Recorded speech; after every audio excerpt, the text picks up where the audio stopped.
শঙ্খমালা জীবনানন্দ দাশ। কান্তারের পথ ছেড়ে সন্ধ্যার আঁধারে সে এক নারী এসে ডাকিল আমারে, বলিল তোমারে চাই। বেতের ফলের মতো নীলাভ ব্যথিত তোমার দুই চোখ, খুঁজেছি নক্ষত্রে আমি কুয়াশার পাখনায়। সন্ধ্যার নদীর জলে নামে যে আলোক, জোনাকির দেহ হতে খুঁজেছি তোমারে সেইখানে।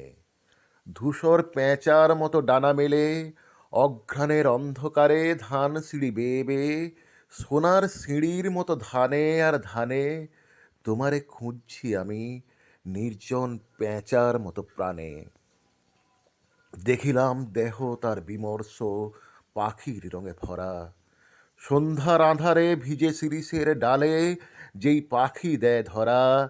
বাঁকা চাঁদ থাকে যার মাথার উপর, সিংহের মতন বাঁকা নীল চাঁদ শোনে যার স্বর। কড়ির মতন সাদা মুখ তার, দুইখানা হাত তার হিম, চোখে তার হিজল কাঠের রক্তিম চিতা জ্বলে। দক্ষিণ শিয়রে মাথা শঙ্খমালা যেন পুড়ে যায় সে আগুনে হায়। চোখে তার যেন শতাব্দীর নীল অন্ধকার, স্তন তার করুণ শঙ্খের মতো, দুধে আর্দ্র কবেকার শঙ্খিনী মালার। এ পৃথিবী একবার পায় তারে, পায় না কো আর।